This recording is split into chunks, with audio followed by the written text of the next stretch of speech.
에베소서 1장 6절, 12절, 14절 말씀입니다.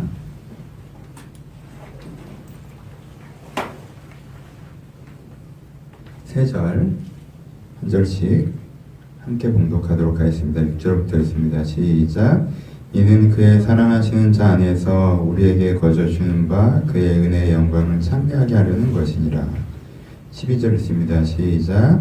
이는 그리스도 안에서 전부터 바라던 우리로 그의 영광의 찬송이 되게 하려 하심이라. 14절입니다. 시작.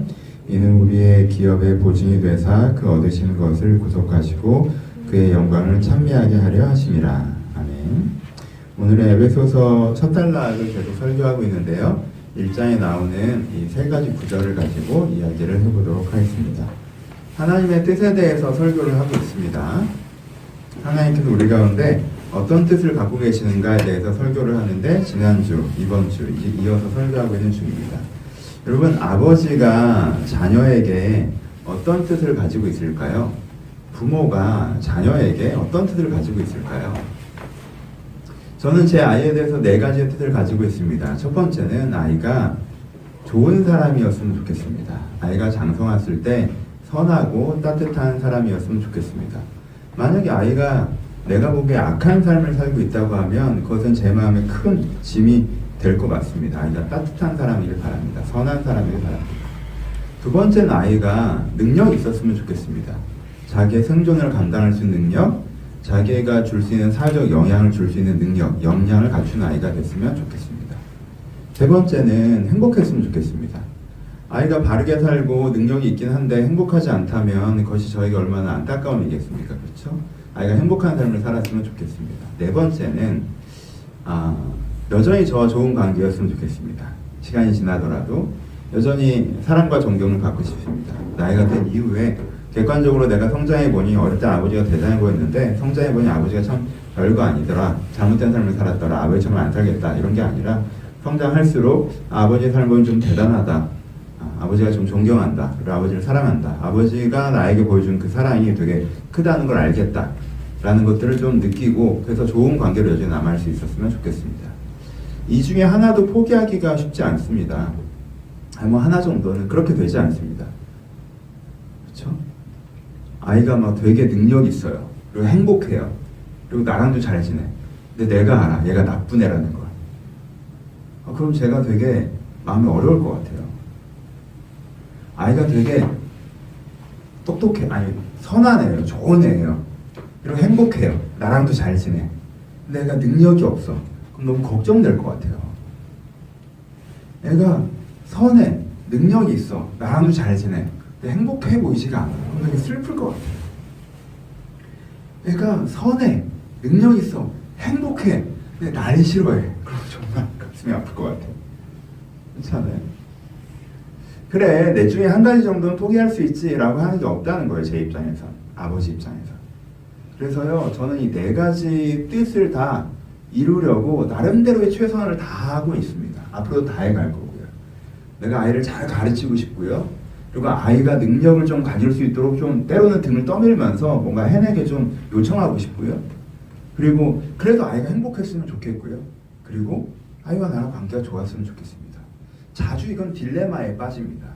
아이가 능력 있게 하려고 하니까 아이가 좀 안 행복해지는 것 같기도 하고, 그렇죠?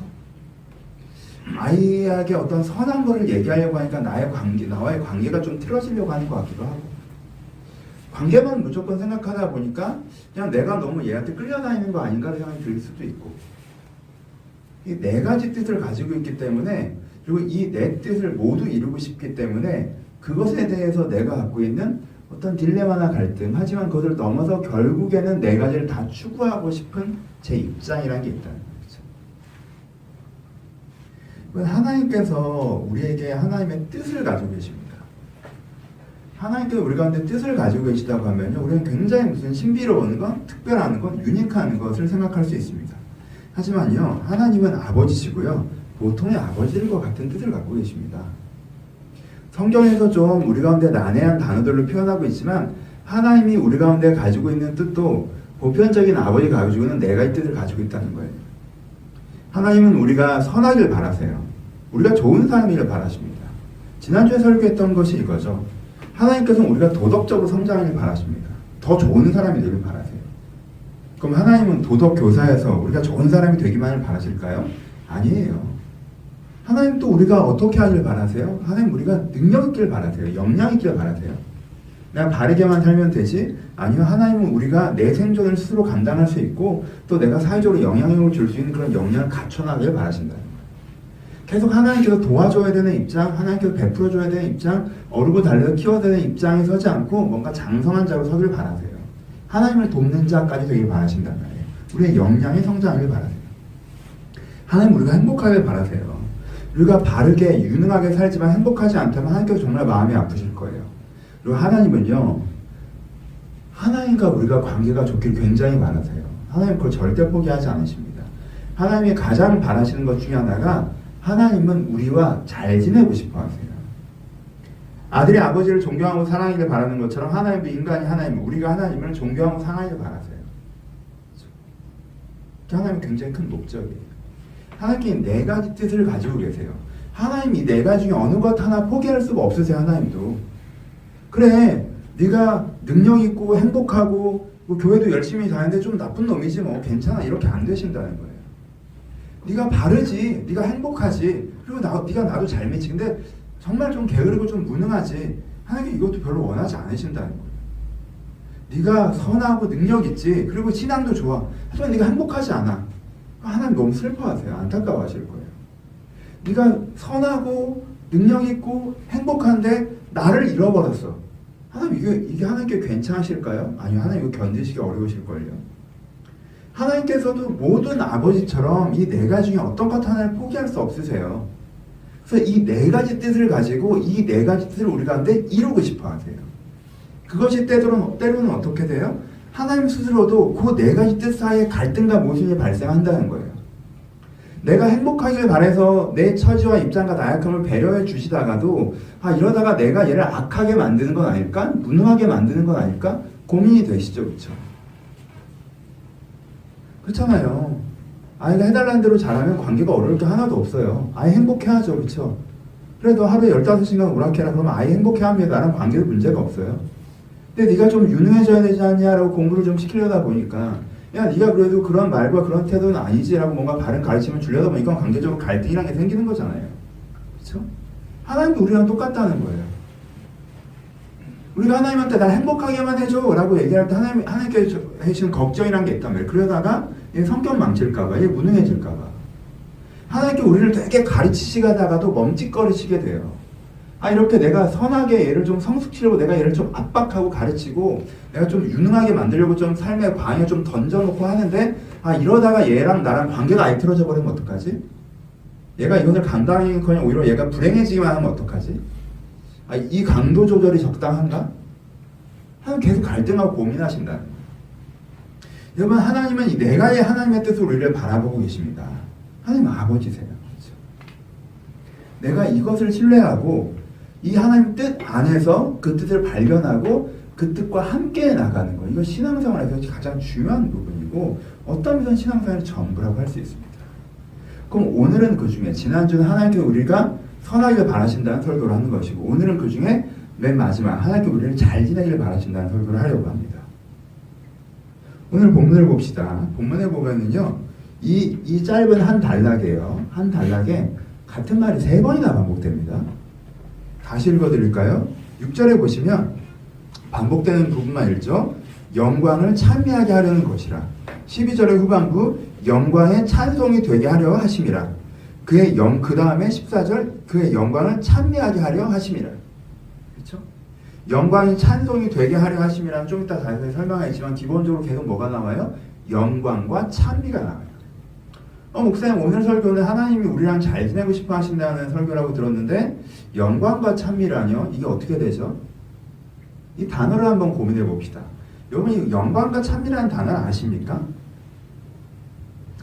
우리가 이 단어를 참 많이 쓰는데요. 사실 막상 영광이 뭐예요? 라고 물어보면 모르시는 분들이 많은 것 같아요. 하나님의 영광 이런 얘기 되게 많이 하잖아요. 그렇죠? 그럼 우리 속에 떠오르는 이미지는 사실 어떤 압도적인 빛 이런 거예요. 영광이라고 하면 제 마음에도 굉장히 오랫동안 갖고 있었던, 내가 영광을 알고 있었다고 생각했던 내 정의가 뭐냐 하면, 뭔가 하나님을 딱 만났는데 뭐 너무 눈이 부셔가지고 막 눈부셔 볼 수가 없어, 이런 느낌이 뭐 하나님의 영광인가 보다. 그래서 난 하나님의 영광을 본 적도 없고 안 적도 없고. 그럼 내가 하나님의 영광을 안다는 건 어떤 거예요? 영광을 안다는 거, 뭔가 내가 막 열심히 뭐 기도하다 보는데 갑자기 눈을 감고 있는데 막 앞이 밝아지면서 뭔가 이렇게 봤더니 천사가 쫙 하는데 얼굴을 알아볼 수가 없이 후광 효과는, 우리는 이런 걸 생각한다면 기본적으로. 그렇죠? 아니면 되게 뭐 어떤 큰 성공을 이룬 다음에 하나님한테 이렇게 선물 주듯이 이 모든 영광을 하나님께 돌립니다, 뭐 이런 거. 그렇죠? 무슨 뜻이에요 이게? 하나님이 많이 도와주셨습니다, 이런 뜻이겠죠. 그렇죠? 영광이 뭘까요, 여러분? 우리는 영광이라는 단어를 이해하시려면요, 이 영광이라는 것이 어떤 대상에 대한 고유명사이기보다 내가 이 대상을 받아들이는 태도에 대한 형용사에 가깝다는 걸 이해하셔야 돼요. 다시, 우리는 하나님의 영광을 알아야 된다라고 하면 하나님의 사랑도 알아야 되고 성품도 알아야 되고 뭐 계획도 알아야 되고, 근데 영광도 알아야 되라서 영광이라는 컨텐츠가 따로 있다고 생각하는 경향이 많아요. 그러니까 이게 블랭크, 잘 모르겠다 이렇게 되는 거죠. 근데 그게 아니라 영광이라는 거는 내가 어떤 것을 받아들이는 나의 태도에 대한 단어예요. 오케이? 예를 들어서 이 세 가지를 우리가 영광이라고 표현하는데, 뭔가 하나님이, 어떤 사람이 하나님의 사랑을 알았어요. 근데 하나님의 사랑을 돌같이 알아. 그래, 하나님 뭐 사랑하시지, 내가 그거 뭐 평생 들었는데 모르는, 하나님 사랑하죠, 알아. 근데 그게 뭐, 그럼 그 사람이 그냥 이 돌처럼 아는 거예요, 하나님의 사랑을. 그쵸? 근데 어떤 사람은 하나님의 사랑이라고 하면 이게 빛나는 돌과 같아, 보석같이. 이게 공중에 떠 있어서 이렇게 막 빛을 내는 어떤 신비로운 물체처럼, 우와, 이런 거. 하나님 이렇게 나를 사랑하시는구나. 하나님의 사랑은 진짜 대단한 거구나. 와, 이게 하나님의 사랑이 측량을 못하겠구나, 이게. 와, 이거 모르겠네, 이게. 내가 아는 부분만도 너무 대단한데 이게 다 안 것도 아니야. 와, 이거 대단한데? 이렇게 알면 하나님의 사랑을 어디까지 알았다는 거예요? 하나님의 사랑을 영광에까지 알아가게 된 거예요, 이게. 오케이? 하나님의 인격을, 하나님 어떤 분인지 나 알아. 하나님 어떤 분인지 알아. 하나님 어떤 분인지 알지 뭐. 하나님 나 알아. 내가 뭐 교회를 하루 이틀 다니면 하나님 이런 분이야. 하나님의 인격을 알았는데, 와, 하나님의 인격이 정말 아름답고 대단하고 선하고 측량할 수 없다. 그래서 뭔가 여기에 압도되는 느낌이다, 진짜. 이걸 하나님의 인격을 영광에까지 알게 된 거예요. 하나님의 계획을 알아요. 근데 그 계획 뭐 이렇게 세웠어? 계획이 뭐 이래? 그럼 하나님 계획을 아직 잘 모르는 거고. 이런 계획이 있으시구나. 알아요. 이건 하나님 계획을 아직 깊이 모르는 거고. 하나님의 계획이라고 하는 걸 할 때, 와, 여기까지 딱 알아야, 여기까지 아는 걸 뭐예요? 그의 계획을 영광에까지 알게 된 거예요. 그렇죠? 그리고 성경은 뭐라고 표현해요? 네가 하나님에 대해서 영광에 이르기까지 알지 않았다면 아직 하나님을 모르는 거라는 거예요. 여러분, 한 미운 7살이라는 표현 있죠? 7살짜리 아이들이 엄마의 사랑을 압니까? 엄마가 자기를 위해서 얼마나 많은 걸 포기했는지, 어떤 헌신을 하고 있는 건지 알아요? 모르죠? 그리고 어떻게 해요? 자기가 뭐 하겠다고 했는데 하지 말라고만 하면 엄마 미워, 엄마 없었으면 좋겠다, 이런 생각을 하죠. 그럼 그 아이는 아직 엄마의 사랑을 아는 거예요, 모르는 거예요? 모르는 거예요. 그렇죠? 그러니까 우리가 하나님을 안다고 하지만 우리가 어린아이 같은, 부정적인 의미에서 어린아이 같은 수준에서 하나님을, 그래 나 하나님의 인격도 알고 계획도 알고 사랑도 알아, 나 그거 들어봤어, 설명 들었어, 알고 있어, 그러면 성경은 그건 네가 아직 잘 모르는 거라고 그래요. 왜요? 그거는 깊이의 문제이기 때문에. 그렇게 안다고 얘기하는 건 해변가에 가서 이렇게 파도 좀 몇 번 타보고 하면 나 바다 알아라고 하는 거고. 여러분 바다 알아요? 여러분 태평양 중심에서 동서남북을 돌아봐야 바다를 아는 거지. 우리가 무슨 바다를 압니까? 어디라도 스노클링이라도 좀 해보셔야 바다를 아는 거지. 우리가 뭐가 바다를 알아요. 그렇잖아요. 그 밑에 들어가서 거북이 왔다 갔다 하도 보셔야 바다를 아는 건데 그것도 되게 많이 하는 건 아니잖아요. 그렇죠? 저 심해에 뭐가 있는지 우리는 아무것도 모르잖아요. 근데 우리는 자꾸 부산 바다에 가서 튜브 몇 번 따면 바다를 안다고 생각한단 말이야. 하나님은 우리가 그런 수준에서 자꾸 안다고 얘기한다고. 그러니까 성경이 뭐라고 하는 거예요?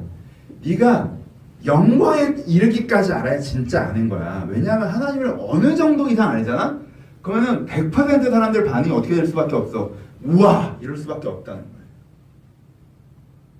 우와! 이렇게까지 모르잖아요? 그럼 아직 모르는 거라는 거예요, 성경은. 그럼 찬미는 뭐예요? 찬미. 저 중학교 때 되게 충격적인 교리 공부를 하다가 천국에 대해서 가르쳐 주는데, 천국은 우리가 하나님을 영원토록 찬양하는 것이다. 제가 초등학교 때 성가대 정말 싫어했거든요. 제가 초등학교 4학년 때부터 6학년 때까지 부모님 때문에 어쩔 수 없이 성가대를 했는데 전 그게 좋지 않았어요. 근데 중학교 때 이제 자유회복이 됐는데 천국에 가면 밤이 없고 낮인데 그 낮 동안 계속 우리가 하나님을 찬양하면 하나님께 그 찬양을 즐거워하시는 곳이래요. 성대가 찢어지겠다 이제. 여러분 찬미라고 하면요 그냥 노래라고 생각해요. 그렇죠? 노래라고 생각해요. 찬미가 뭐예요? 내가 주를 영원토록 찬미하겠다. 내가 찬미하며 어디로 올라간다. 이렇게 할 때 이 찬미가 뭡니까? 찬미는요 영광의 만큼 알아간 사람이 그 다음에 하는 삶에 대한 태도예요. 반응. 그 영광에 대한 반응. 찬미는 뭡니까? 공감이에요. 동감. 동의에서 멈추는 것들이 아니라 하나님이 정말 나를 사랑하신 걸 알았어. 그럼 그 사랑의 하나님 내가 너무 좋아요. 너무 기뻐요. 동감, 기쁨, 동참. 이게 찬미예요. 하나님의 사랑에 대해서 내가 너무 좋아. 난 사랑 별론데 아니라 너무 좋아. 기뻐. 동의되고 동감되고 기쁘고 그래서 나도 하나님을 사랑하게 돼. 이게 찬미예요. 하나님의 계획이 진짜 동의해야 돼. 그렇게 됐으면 좋겠어 나도. 그리고 그게 기뻐. 그리고 내가 그 계획에 동참하게 움직이고 싶어. 그게 찬미예요. 하나님의 그 인격이 내가 너무 이 인격이 가장 좋은 인격이라는 걸 알겠어. 그리고 하나님이라는 분이 계셔 너무 좋아. 나도 그 하나님을 닮고 싶어. 이게 찬미예요. 그러니까 하나님은 우리에게 뭐라고 말씀하시냐면요. 우리가 뭐라고 말씀하시면 에베소서에서 우리를 영광과 찬미에 이르게 하는 것이 하나님의 뜻이라고 말씀하세요. 영광과 찬미에 이르게 하는 것이. 그러니까 이것은요. 하나님께서는 하나님과 우리와의 관계가 우리가 하나님을 영광과 찬미를 돌리는 것까지 되는 그 관계에 이르시길 바란다는 얘기예요. 그게 하나님의 뜻이라는 얘기예요. 조금 막연하죠. 구체적으로 봅시다.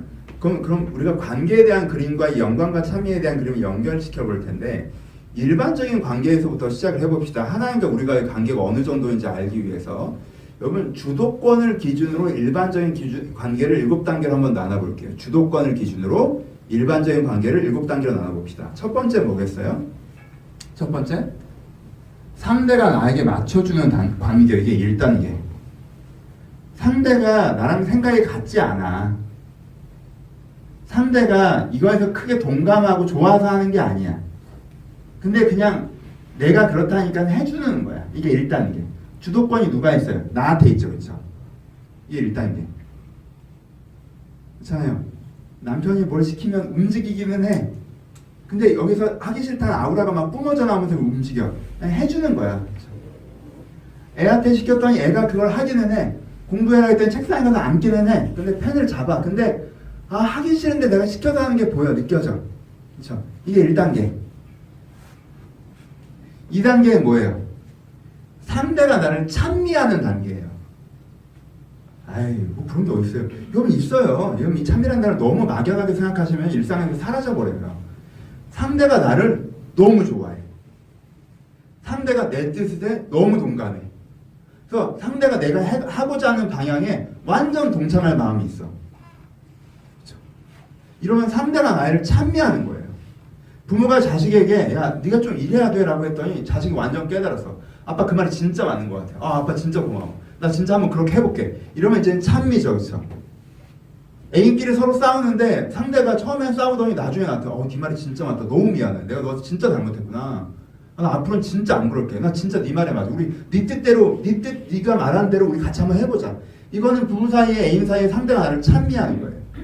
직장이나 사회에서 교회에서도 어떤 공동체에서 어떤 리더십이 이래야 합니다라고 제시했을 때 성도들이 그거에 정말 동감하고 동의하고 아 목사님이 제시하는 그리고 이 교회가 제시하는 방향들 한번 우리 만들어보자. 내가 진짜 그게 맞는 것 같다. 이게 이제 참여하는 단계. 회사에서는 마찬가지고 그렇죠. 내가 중심에 있고 내 주도권 여전히 나에게 있고 상대가 나에게 찬미하는 거. 사람들이 이거 제일 좋아해요. 이렇게 하고 싶어 하지. 그래서 1단계면 야 억지로 하지 말고 막 이렇게 얘기해요. 그렇죠? 여러분들이 정말 좋은 사람이고 여러분들이 제시한 방향은 정말 맞는 거면 이런 일들이 일어나야겠죠. 일어나고요. 이 1단계, 2단계가 관계 주도권이 나에게 있는 상태. 그렇죠? 3단계는 어떤 관계냐면요. 서로 마음에 안 드는 관계. 뭔지 아시겠죠? 주도권이 양쪽에 있는 수준이죠. 난 이렇게 하는 게 맞다고 생각하는데 그래서 제가 틀려. 제가 문제가 있어. 근데 쟤도 저렇게 하는 게 맞다고 생각하기 때문에 내가 틀렸다고 생각하고 내가 문제가 있다고 생각해. 그래서 우리는 사실은 외부적으로 표현하지 않은 실적은 계속 갈등과 불화 상태야. 이게 3단계. 그렇죠? 주도권이 양쪽에 있는 단계의 부정적인 케이스죠. 그렇죠? 4단계는 주도권이 양쪽에 있는데 이거를 긍정적인 케이스. 협의하는 단계. 아, 너는 그렇구나. 나는 이래. 근데 내가 네 뜻에 동의하지도 않고 네가 내 뜻에 동의하지도 않잖아. 그럼 우리 중간에서 타협점을 한번 만들어 보자. 절반씩 양보해야지. 그래 우리 그러면은 서로가 절반씩 양보해서 존중과 타협의 관계로 뭔가를 해보자 라고 하는 게 4단계 협의하는 관계죠. 인간관계에서는 누군가 절대적으로 맞는 게 어렵기 때문에 이 4단계를 이상적으로 자꾸 얘기하는 거예요. 그렇죠? 누군가 절대적으로 맞는 경우는 많지 않잖아요. 그러니까 사실 인간관계에서는 이 4단계가 굉장히 많은 좋은 샘플이어야 돼요. 그렇죠? 그리고 5단계. 여러분 근데요. 모든 인간이 사실 항상 동등한 무게의 의견을 갖고 있지 않아요. 때로 내가 맞을 수가 있고요. 내가 맞으면 2단계가 되는 게 이상적이죠. 그렇죠? 둘 다 절반씩만 맞으면 4단계가 되는 게 이상적이고. 하지만 상대가 맞다면 5단계, 6단계가 이상적이죠. 5단계는 뭐예요? 주도권은 상대에게 있어요. 상대가 나보다 더 똑똑하다는 걸 알겠어. 상대가 나보다 능력 있다는 걸 알겠어. 그래서 내가 상대방을 따라가야 되겠다는 걸 알겠어. 근데 디테일하게는 내한테 설득이 안 돼 있어. 그래서 내가 상대한테 억지로 맞추고 있는 단계가 5단계. 크게는 내가 존중하고 동의하고 인정하지만 작게는 사실 내 생각도 있고 내 입장도 있기 때문에 왜 저러지? 라는 생각이 자주 들어요. 하지만 내가 그것을 3단계처럼 부딪히기에 상대방을 더 존중하고 인정하고 나보다 낫다고 하는 부분을 알기 때문에 내가 맞춰가는 단계가 5단계. 6단계는 내가 상대방을 찬미하는 단계. 와 진짜 맞구나 이게. 나 몰랐네 정말. 너무 고맙다. 이걸 알려줘서 이걸 깨닫게 해줘서 정말 그렇게 해보고 싶다. 이게 6단계 찬미하는 단계죠. 7단계는 성경용어로 영광의 사무성이라고 해요. 영광의 사무성. 이게 어느 정도 만약에 2단계, 4단계, 6단계가 어느 정도 완성도를 가지면 어떻게 되는 거예요? 어느 정도 완성도를 가지면 그냥 서로 같은 마음과 같은 뜻을 가지고 같이 달려가겠죠. 나도 이 사람을 와, 너 진짜 대단하다. 너무 부셔. 쟤도 나를 너 너무 대단하다. 너무 부셔. 이런 관계. 영광의 사무성. 그렇죠? 서로 완전히 한 마음과 한 뜻으로 쫙 가는 거. 이게 7단계. 이건 주도권의 차원에서 이제 인간관계를 7단계가 쭉 있어요. 그러니까 연애하신 부부들 고민하셔야 돼요. 주도권 싸움 한다는 게 이 얘기예요. 그러면은 일반적으로는 4단계를 가장 제시하죠. 아니에요, 여러분. 컨텐츠가 중요해요. 여러분들이 맞잖아요. 그럼 이겨먹고 끌고 오세요. 여러분이 진짜 맞아? 고민하셔야지. 여러분이 틀렸잖아요? 그러면요 꺾고 따라가세요. 근데 고민하셔야 돼요. 그 사람이 진짜 맞아요? 여러분 어느 한쪽이 맞다면요 둘이 타협해서 중간에 선을 세우는 건요 좋아진 게 아니라 나빠지는 거예요. 그러니까 4단계가 항상 이상제라고 생각하지 마세요. 모든 경우는 협의와 타협이라고 생각하시는 건 좋지 않아요. 그건 기계적인 게 아니에요. 왜? 컨텐츠가 중요하니까요. 그렇죠? 하여튼 인간관계도 이렇게 흘러가요. 인간관계도. 근데 이제 하나님과 우리 관계를 얘기하려고 하죠. 하나님과 우리 관계에서 어때요? 이 7단계가 그대로 적용돼요. 여러분 신앙에서요 재밌는 게 뭔지 아세요? 인간관계 하는 방식의 내 습관, 잘못된 습관이 신앙에 그냥 적용될 때가 많이 있어요. 그러니까 내가 이 7단계를 이렇게 생각하지 않고 요즘 사람들은 어떻게 생각해요? 1, 2단계에 대한 애착이 심하죠. 내가 주도권을 갖고 있는 걸 너무 좋아해요. 내가 맞다고 생각한단 말이야. 이 주도권을 놓치면 진다고 생각해요. 이 주도권을 놓치는 걸 내가 변한다고 생각해요. 이 주도권을 안 놓으려고 해요. 그러면 인간관계에서 어려워져요. 인간관계에서도 어려워져요. 나만 맞고 상대방을 어떻게든 나한테 맞추려고 하는 관계. 상대방이 나한테 맞춰줘야 되는 관계. 아니 사실은 맞춰주는 것도 싫고 상대방이 나를 찬미했으면 하는 관계. 네 말이 맞다! 이렇게 해주길 바라는 관계. 이번에 내가 딱 뿌리를 내리고 거기서 안 움직이려고 하면요 인간관계에서도요 폭이 굉장히 좁아질 수밖에 없어요. 그렇죠? 협의할 줄 아셔야 돼요. 그러니까 되게 많은 사람들이 2, 3에 머물러요. 인간관계에서도. 내가 맞는데 제가 안 맞춰줘서 내가 맞는데 제가 못 알아먹어서 승질을 나. 2, 3에 계속 있단 말이에요. 근데 그럴 리가 없잖아요. 여러분들이 그렇게 맞겠어요? 여러분들의 수준을 객관적으로 보세요. 여러분들의 철학적 수준과 삶의 수준과 삶에 대한 통찰력에 대한 수준과 삶에 대한 결과물에 대한 수준과 여러분들 자신을 객관적으로 보세요. 내가 그렇게 나는 맞다라고 얘기할 만한 레벨일지. 여러분 논리에선 여러분 말이 맞죠. 당연히. 내 생각이니까. 내 생각이니까 100번을 검토해봐도 내 생각이 맞아요. 내 생각을 내 생각으로 검토하는데 그게 왜 틀립니까? 그럼 너무 당연히 맞는 거지. 참. 근데 여기 머무르면 진전이 안 돼요. 인간관계에서. 똑같은 실수 하나님한테 나타나는 거예요. 하나님과의 관계도 7단계로 나눠집니다. 여러분 나쁜 게 아니에요. 1단계 시즌이 있어요. 1단계는 어떤 관계예요? 하나님이 여러분한테 맞춰주는 단계. 여러분 대부분의 신앙은 1단계에서 시작합니다. 하나님이요 여러분들이 그어놓은 작은 원 안으로 들어오십니다. 왜요? 그 원이 다 잘못된 게 아니거든. 당연히 거기서부터 시작하시죠. 여러분들 생각에 대부분이 좋은 생각이 되게 많아요. 여러분 입장이 맞는 것도 되게 많고. 그러니까 하나님께서 그래 그건 내가 너를 도와줄게. 그건 네가 진짜 힘들었겠다. 내가 위로하마.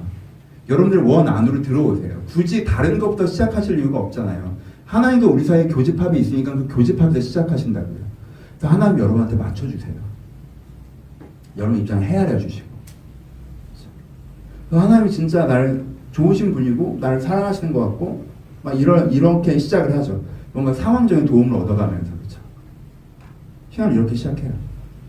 근데 좀 지나면 2단계로 넘어가요. 2단계는요 하나님이 여러분들을 찬미하는 단계. 2단계 여러분 대단한 거예요. 사실은 수준이 꽤 있는 거예요. 어떤 거예요? 하나님이 내 어떤 사안을 도와주는 차원이 아니라 하나님이 너라는 사람이 얼마나 괜찮은지에 대해서 얘기해 주는 단계예요. 내가 최근에 계속 간 건 영혼의 깨어나. 야, 그건 다 네 현상적인 모습이야. 약점도 있고 문제도 있고 깨진 부분도 있고 흠이 있지만 그건 그냥 흠이야. 더러운 부분이 있지만 그건 그냥 더럽혀진 거야.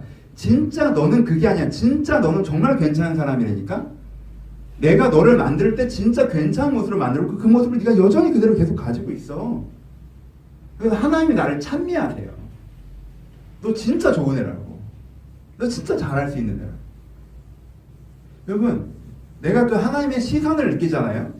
그러면 요 사안을 도와주는 것보다 훨씬 더 깊은 은혜의 힘이라는 게 생겨요.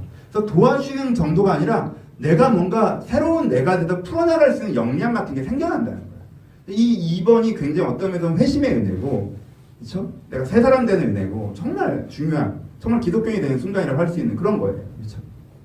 이게 정말 중요하지 않아요? 이건 부모가 나를 되게 많이 도와줘요. 근데 부모의 눈에서 부모의 눈에 비춰진 내 모습은 세상 한심하네. 이런 경우 있죠. 도와주는데 어쩌려고 그러냐 그러면요 그 도움 받는 게 나한테 독이야 사실. 그렇죠? 근데 내가 여러분들 진짜 여러분들의 본 모습을 이해하고 있으면 그냥 막연한 응원 말고 여러분들 잘 이해하고 있는 사람이 여러분 진짜 여러분들의 좋은 걸 알고 여러분들의 가능성을 알고 그 시선을 여러분들을 바라보는 그 사람과 관계를 맺어보세요. 그럼 그 사람과 만나는 것 자체가 내가 리프레시가 된단 말이에요. 그렇죠? 내가 원래의 나로 돌아간단 말이에요. 하나님과 이 관계가 되는 거예요. 하나님께서 원래 내 모습을 바라봐주고 계시기 때문에 내가 하나님의 교장으로 말미암아 내 원래 모습이 딱 기억나고 그 중심을 갖고 살아갈 수 있는 힘이 생기는 거예요. 이 2단계예요. 하나님 나를 참여하시는 단계. 신앙이 여기서 끝일까요? 신앙이 이제 2단계가 지나면 3단계로 갑니다. 3단계는 어떤 단계예요? 하나님과 내가 서로 싫어하는 관계죠. 네, 여러분 어느 지점에 되면요 2단계가 어느 정도 지나면 하나님은 여러분들의 세계를 확장하고 싶어 하세요. 그렇죠? 처음엔 여러분의 세계 안으로 들어가시지만 그리고 여러분들의 내재에 있는 걸 깨우시지만 그 다음에 이 내전에 깨웠으면 지금 네가 갖고 있는 사고방식 틀렸어. 넓혀야 돼. 네가 지금 갖고 있는 삶의 방식 바꿔야 돼.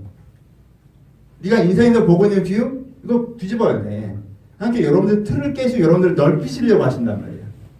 그러니까 이제까지는 맞춰주셨다면 여러분의 주도권을 그냥 인정해 주셨다면 하나님이 사실은 하나님이 주도권을 가져가야 되고 하나님의 주도권 속에서 우리가 가르칠 수 있다는 걸 우리가 제시하시는 시점이 온단 말이에요. 근데 그때 우리는 우린 저항이에요. 그렇죠? 우리는 오히려 하나님을 판단하죠. 왜 이런 식으로 해요? 왜 저런 식으로 해요? 이렇게 하면 되잖아요. 저렇게 하면 되잖아요. 내가 그어놓은 작은 원 안에서 움직이란 말이야.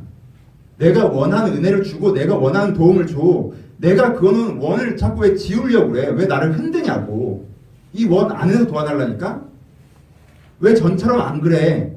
이 지점이 와요. 여러분 아기 때는요 엥 하면 엄마가 다 해줘요. 그쵸? 내가 말만 하잖아요. 그럼 엄마가 뭐라는 줄 알아요? 야 울지 말고 얘기를 해 라고 얘기해요. 그럼 애 입장에서 저는 울면서 알아서 해줬잖아. 울면 알아들어야지. 저는 울기만 해도 밥을 줄지 뭘 줄지 착착착 하더니 이제 말을 해야 들어주네. 말을 해. 원하는 걸 얘기해야지. 그 다음에 좀 크면 말하면 들어줘? 말해도 안 들어줘. 좀 더 크면 말해도 안 들어주는 것까지는 괜찮아. 자기가 말을 해. 그렇잖아. 좀 지나면 자기가 말만 해?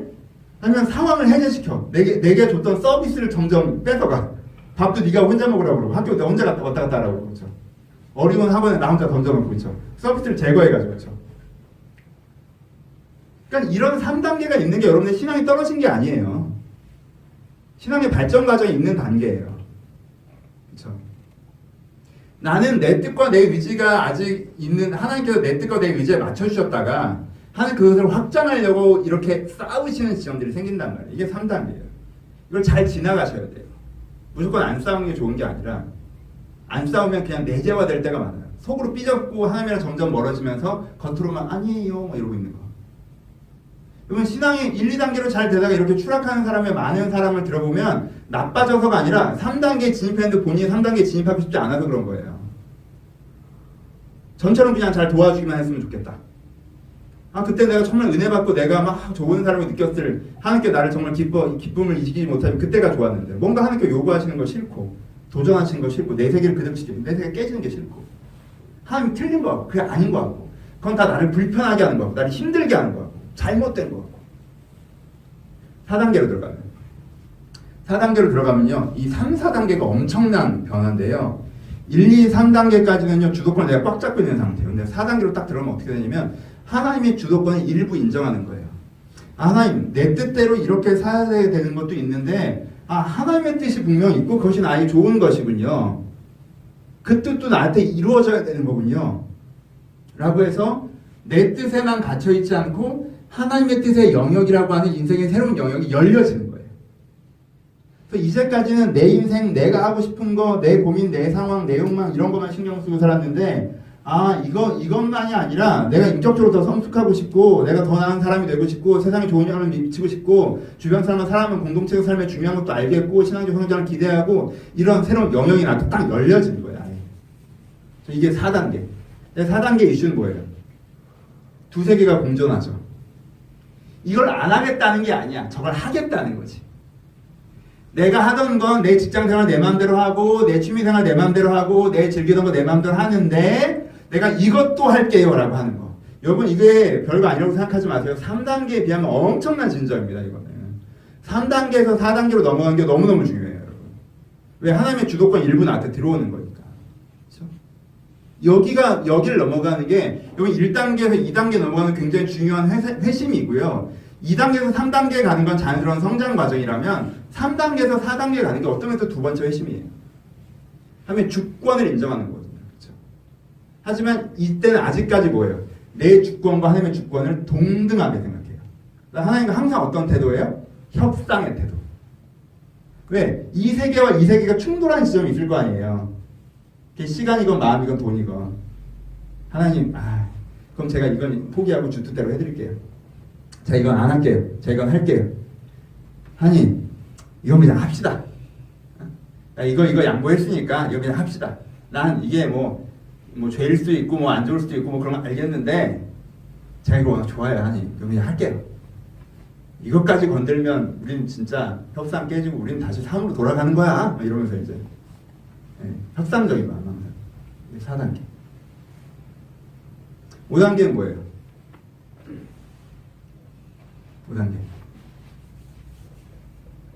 5단계는 하나님께 주도권을 인정을 해드리는 단계죠. 막연하게나마 내가 틀려 하나님 맞아. 이쪽을 내 영역을 붙잡고 있으면 안 돼. 이쪽에도 하나님의 뜻이 들어와야 돼. 내가 내 신앙적인 영역만 있고 이 경제적인 영역이랑 관계적 영역은 내 뜻대로 했는데 그게 아니야. 이 관계적 영역과 신앙적 이 경제적인 영역에서도 하나님 뜻이 들어와야 되네. 내 취미생활의 영역에도 하나님 뜻이 들어와야 되네. 이게 묵은 땅이고 이게 기경돼야 돼. 이게 뒤집어져야 되네. 내가 여기서 하나님의 뜻을 좀 재발견하는 게 없으면 하나님의 전반적인 변화가 없겠네. 이게 내 발목을 잡고 있네. 그걸 깨닫고 전체적으로 하나님의 뜻을 내가 따라가겠다고 결정한 단계. 이게 5단계. 이게 대단한 거지. 근데 이게 5단계는 아직 뭐예요? 이 대의에는 동의가 됐는데 막상 디테일에 들어가면 아직도 내 생각이 계속 나와. 그래서 억지로 하는 단계. 하나님이 그렇게 하라고 하시니까 내가 할게요. 하나님께 말씀 보라고 하시니까 제가 볼게요. 하나님께 이 관계에서 어떤 마음을 가지라니까 제가 가져볼게요. 내가 이렇게 생활하라고 하니까 해볼게요. 근데 좀 힘들다. 그냥 해야 된다면 알아서 책상에 가서 앉지만 미쳐버리겠다 하면서 책상에 앉는 아이처럼 힘들다 막 이러면서 하는 단계. 여러분 이것도 대단한 거예요. 아예 안 하는 거거든. 그렇죠?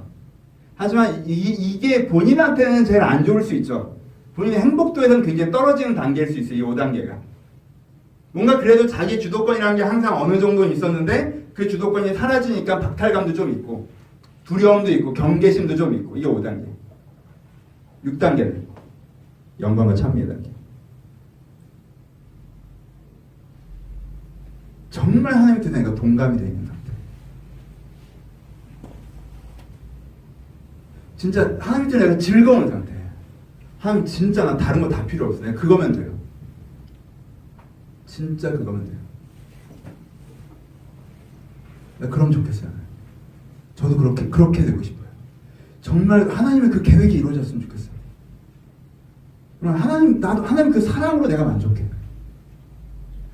저 하나님 닮고 싶어요. 내가 이것만 있으면 돼 사실 진짜.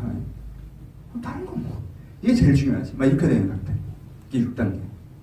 7단계는 영광의 상승이라고 하죠. 이 6단계가 어느 정도 지속되면 하나님이 내 안에, 내가 하나님 안에. 난 하나님께 영광을 돌리고 하나님 나를 영화롭게 하시고. 그게 아까 나왔던 구절의 두 번째 구절인 거죠. 이 구절을 보시면 첫 번째는 영광의 찬송이 되게 하려 하심이라, 영광을 찬미하게 하려 하심이라.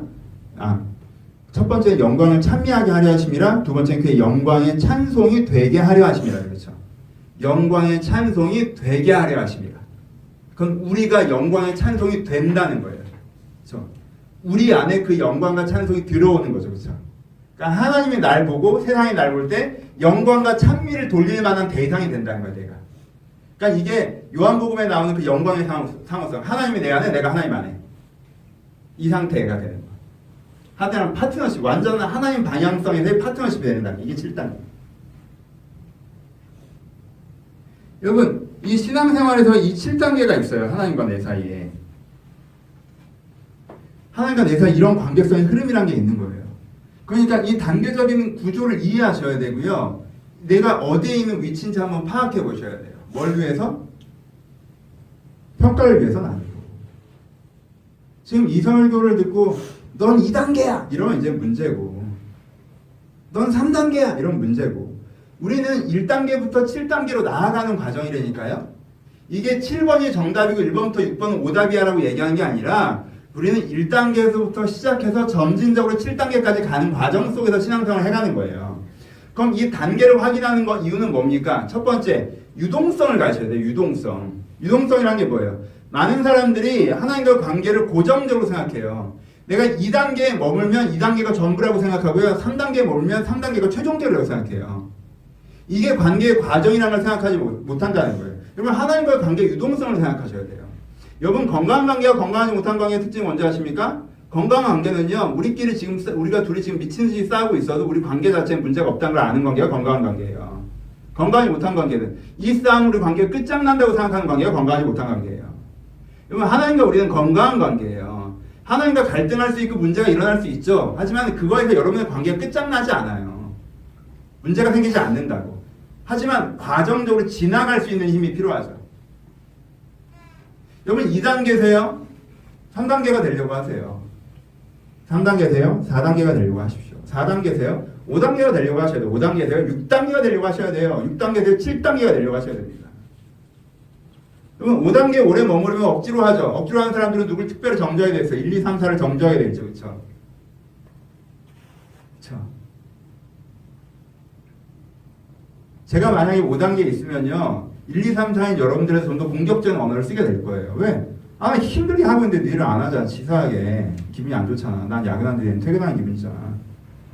그렇지? 6단계가 되면 안타까움으로 얘기하겠죠. 이게 정말 좋은 건데.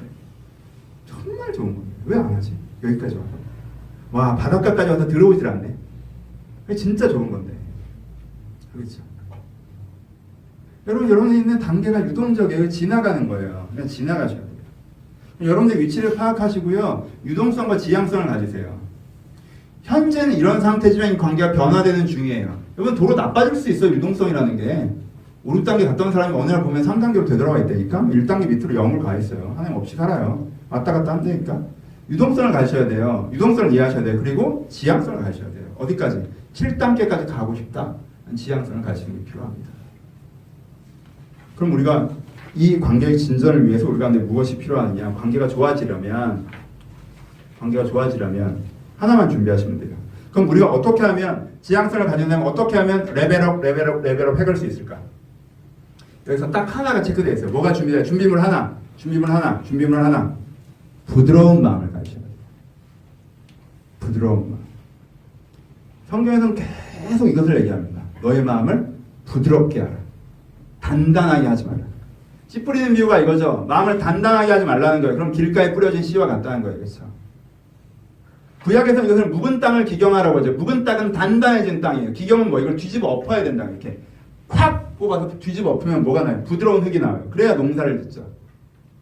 농사를 짓는다는 게 무엇입니까? 여러분들의 마음이 자라나려면 마음이 부드러워야 된다는 거예요. 여러분, 단단한 마음이 뭔지 아십니까? 단단한 마음은 세 가지입니다. 자만, 경계, 규정. 자만은 뭐예요?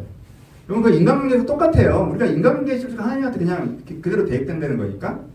여러분, 인간관계에서 단단한 사람들이 있으면요, 내가 단단한 마음으로 관계하잖아요. 그 인간관계 안 됩니다. 그렇죠? 단단한 마음이 뭐예요? 내가 아까 얘기했던 2단계인 거죠. 내가 다 알고 얘는 틀렸어. 얘가 나한테 배워야 되는 거야. 내 의견에 100% 확신을 갖고 접근하는 단계. 여러분, 그런 사람이랑 관계하세요? 그냥 너 잘났다 이러지. 무슨 대화를 해, 그런 사람들하고. 그렇죠? 부드럽지가 않다고. 나는 부드러운 단단한 관계란 뭐냐면요. 첫 번째 자만한 거. 자기는 다 맞고 상대는 잘못됐다. 그래서 내 맞음을 상대에게 전달하는 것이다. 라는 태도로 움직이는 거. 두 번째는 뭐예요? 경계하는 거. 아, 얘가 나쁜 놈이면 어떡하지? 의심하는 거. 왜 이런 말을 하지? 왜 이런 태도를 보이지? 어떻게 하려고 하는 거지? 그럼 여러분 관계는 신뢰해서 잘하는 거지. 여러분 계속 의심하면 나쁜 사람을 걸러내고 좋은 사람이라는 딱 한 사람 내한테 딱 떨어질 것 같아요? 아니요. 계속 의심하면 토양이 척박해져서 아무런 관계도 잘하지 못해요.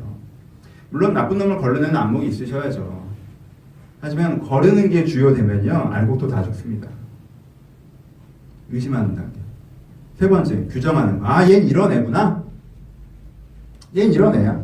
내가 한 1년 지켜봤는데 얘는 이런 애야. 다른 측면이 있는데도 얘는 이런 애야 라고 내가 얘를 규정하고 대하면요. 이 사람과의 관계는 거기서 더 이상 발전하지 않아요. 이게 좋다 할지라도 여기서 멈춰서 그렇죠. 이 규정 때문에. 여러분 인간관계가 되게 좁아지고 그러는 이유가 요즘 사람들은 다 아까 얘기했던 자기주도권이 되게 중요한 사람들이기 때문에 관계를 할 때도 요 태도, 단단한 마음으로 관계하기 때문이에요. 내가 맞고 경계하고 그리고 규정하고 단기간에 이 세 가지를 끝내고 관계를 시작합니다. 관계가 안 되죠. 관계 안 돼요. 하나님께도 마찬가지라는 거예요. 하나님에 대해서 내가 맞아, 하나님이 틀려. 하나님 왜 이렇게 해? 하나님 왜 저렇게 해? 하나님 왜 이렇게 해? 자만해요. 그리고 경계하죠. 하나님 왜 나한테 이런 거 시켜? 하나님 어쩌려고 저러는 거지? 경계해요. 그리고 규정하죠. 하나님 이런 분이야. 나랑 하나님은 이 정도야. 신앙생활 해봤는데 이렇더라고. 거기서 진정하지 않아요. 부드러운 마음을 가져야 돼요. 부드러운 마음의 핵심은 뭡니까? 내가 자만하고 내가 경계하고 내가 규정하지 않는 부드러운 마음의 핵심은요. 부드러운 핵심은 존중과 신뢰예요. 하나님이 진짜 뭐 있어 보여야 돼 진짜. 하나님은 내가 뭐 이렇게 내가 이렇게 다 만질 수 있는 공이 아니야. 뭔가 나는 한쪽 면밖에 못 만지겠어. 하나님 대단한 분이잖아. 그러니까 존중해야죠. 내가 하나님을 다 파악했다는 식 얘기하면 안 되고 하나님 이게 어떤 분인 거야? 이 호기심, 기대, 이 존중. 그리고 그 존중한 상태에서 하나님 뭔가 나에 대해 제시하실 때 그거에 대한 신뢰. 날 위해서 하시는 걸 거야. 이거 나한테 좋은 일일 거야. 뭐 때문에 이런 걸 나에게 말씀하실까? 이렇게 되면 무슨 일이 벌어질까? 라는 어떤 그 흥미진진함. 그렇죠? 하나님을 대할 때 제일 부드러운 마음인 게 뭔지 아세요? 놀이공원 속으로 뛰어들어가는 어린아이 같은 마음인 거예요. 그렇죠? 놀이공원으로 뛰어드는 어린아이 보세요. 이 꿈과 환상의 나라, 이 미지의 세계, 끝없이 아무리 돌아다녀도 끝나지 않는 이 엄청난 놀이동산. 그리고 그 거기 어떤 뭐가 있으면 와 이거 재밌겠다 이런 마음이 부드러운 마음이에요. 이 놀이동산을 뛰어가는 어린아이 같은 마음 내가 하나님을 바라봐야 이 관계가 진전돼요. 근데 놀이동산에 왔는데 너무 넓은데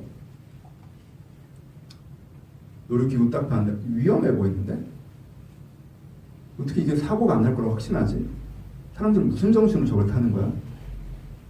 왜 거꾸로 매달려서 소리 지르면서 좋아하지? 이상한 사람들이네. 실내에 들어가고 싶다. 에버랜드인데. 실내에 들어가고 싶어. 다시는 안 오지. 그렇죠? 경계심, 자기 규정, 자만. 여기가 나한테 좋은 걸 거라는 기대보다 여기가 뭔가 긴장되고 무섭고 그러니까 피하고 싶고 관계가 진전이 안 돼요. 그러면 하나님에 대해서 부드러운 마음을 가져야 돼요.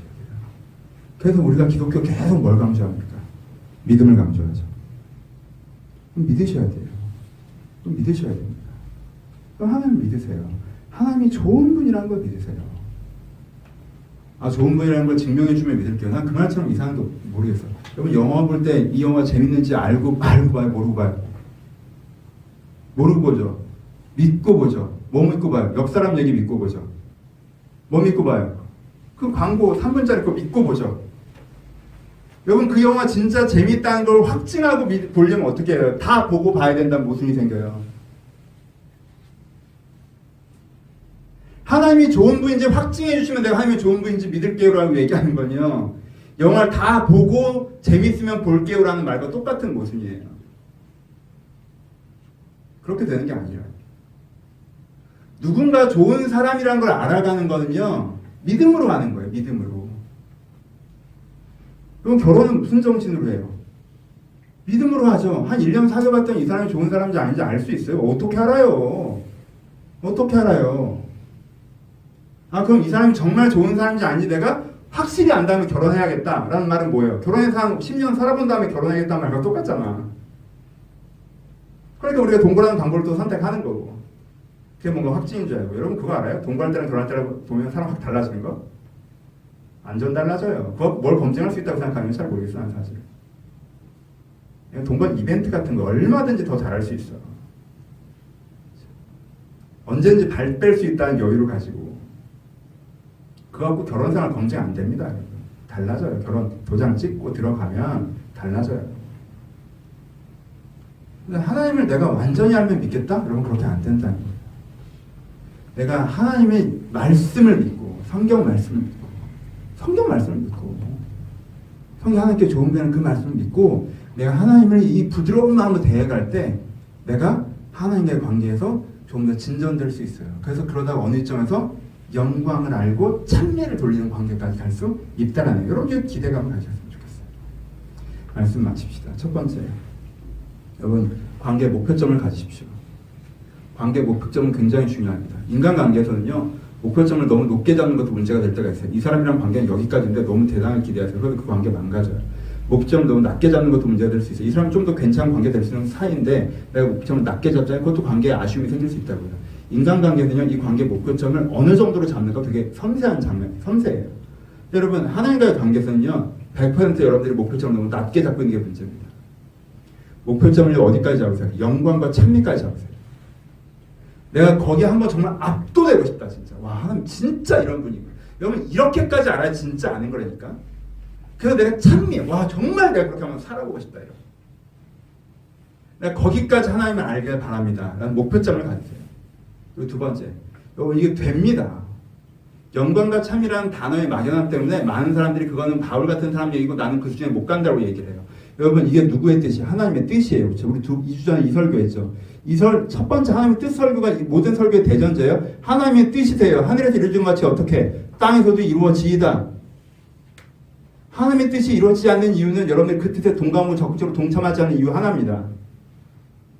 하나님은 저처럼 무능한 아버지가 아니세요. 하나님은 유능한 아버지세요. 그래서 자녀들이 적극적으로 동참하기만 하면 그 뜻을 이루십니다. 그 뜻을 이루세요. 한 뜻이 이루어집니다. 여러분 좋은 관계가 될 수 있어요. 좋은 관계가 될 수 있어요. 좋은 관계. 그렇게 될 수 있다는 기대감을 가셔야 돼요. 그래서 세 번째, 그럼 여러분들이 할 역할이 있죠. 마음을 부드럽게 하세요. 그럼 여러분들이 해야 돼요. 마음을 딱딱하게 먹고는 그 딱딱함을 뛰어넘어 하나님께 나한테 뭘 해달라고 얘기하지 마세요. 그렇게 안 돼요. 시스템이 그렇게 안 된다고. 여러분 되게 많은 사람들이 하나님이 너랑 잘 지내고 싶어해 라고 얘기하잖아요. 그럼 좀 잘하지 라고 얘기해요. 좀 잘하지. 2번인 거예요. 여전히 1, 2번인 거예요. 날 도와주고 날 참여해. 그럼 내가 하나님을 더 좋아해 줄 테니까 그게 관계가 좋아지는 거라고 생각하는 거예요. 그렇죠? 나는 경계심을 가지고 이렇게 해도 내 이걸 뛰어넘어서 이 관계를 진전시켜봐. 그건 여전히 뭐라는 거예요? 내가 그거는 원 안으로 들어와서 원 안에서만 움직이라는 얘기예요. 여러분 지금 하나님 그 원을 확대하는 걸 얘기하고 있는 거예요. 그 틀을 깨는 걸 얘기하고 있는 거예요. 여러분 그것이 있어야 관계적 진전과 성장이 있어요. 그럼 여러분 마음을 부드럽게 하세요. 신뢰감을 가지세요. 뭔가 여러분들이 붙잡고 있었던 대의와 생활 패턴과 다른 이야기를 하나님께서 하실 때 내가 원래 갖고 있었던 뭔가 하나님께서 나를 불편하게 하는 방향으로 나를 인도하고 가는 것 같을 때 그때도 반발심 그러지 마시고 좀 하나님을 신뢰해 보세요. 정말 이게 하나님의 뜻이 맞다면 이 길이 나에게 좋은 길이다. 이 길이 나에게 선한 길이다. 이 길이 나에게 행복한 길이다. 한번 가보자. 내 것을 포기하고 내 고집, 내 방식 포기하고 이건 한번 따라가보자. 신뢰해보자. 기대해보자. 이 부드러운 마음을 가지십시오. 믿음을 가지세요. 그때 하나님께 여러분 인생 일하시는 걸 경험할 것입니다. 말씀 마칩시다. 기대감이 중요합니다. 관계적 기대감. 하나님은 여러분들에게 관계적 기대감을 갖고 계십니다. 여러분 이 안에 더 허락받고 얘기하는 거예요. 저는 사실 중2 때 정도 되면 이젠 아이와 슬슬 멀어지겠구나 라는 마음의 준비를 해야 된다고 생각했어요. 그래서 아이와 같이 보내는 시간이 좀 더 줄어들고 아이가 뭘 하더라도 그냥 난 존중하고 참아주고 그게 내 역할이라고 생각했어요. 그러다가 중2 후반부에 그런 생각이 들었어요. 이대로 멀어지는 건 안 되겠다. 내가 안 되겠다. 얘랑 좀 다시 친해져야겠다. 근데 인간관계가 너무 중요한 관계거든. 친해져야겠다. 이번 겨울방학에 같이 맛집 탐방 다니고 있습니다. 여러분들이 가르쳐준 것 중에서 A+ 정보. 여러분들과 여러 번 식당을 가봤는데 와 여기 진짜 독특하다. 이런 것만 선별해서 모시고 가서 먹고 그럼 3-4시간 얘기를 해요. 방학 시작하기 전보다 훨씬 친해졌어요. 물론 우리가 항상 사랑하지. 항상 서로 존중하고 존경하고 그래서 좀 더 친밀해졌어요. 내가 롤에 대해서는 약간 거부감이 있었고 내가 오버워치 내도 롤은 하지 마라 이런 입장이었는데 또 롤을 이해하고 저도 제 계정을 만들고 패턴을 알겠고 아이가 하는 얘기가 뭔지 이해가 돼요.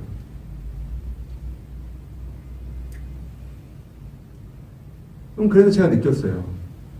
이 관계적 기대를 먼저 포기하는 게 정말 문제구나.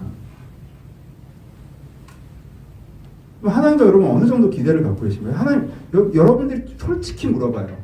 어느 정도 친해질 수 있을 것 같아요, 하나님이랑? 어느 정도 잘 지낼 수 있을 것 같아요? 여러분들 기대치가 어디예요? 지금 이 상태는 아니에요? 지금 이 상태가 최선이라고 생각하고 있지 않아요? 어떤 면에서 그러니까 안 되는 거예요, 관계가. 관계 기대감을 가지세요. 훨씬 더 친해질 수 있어요. 훨씬 더. 하나님이 여러분들이 해달라는 거 다 해줘서 친해지는 그런 거 말고 정말 한번 제대로 싸우다 보니까 서로 생각도 이해하고 서로의 생각이 확대되고 서로의 생각이 확대돼서 서로 존중하면서 살아가다가 어느 정도 정말 내가 하나님을 따라가는 게 더 좋은 길이구나 할 때 하나님 기쁘게 따라가는 그게 있어요. 그 기대감을 가졌으면 좋겠어요. 그 기대감 여러분의 마음을 부드럽게 했으면 좋겠어요.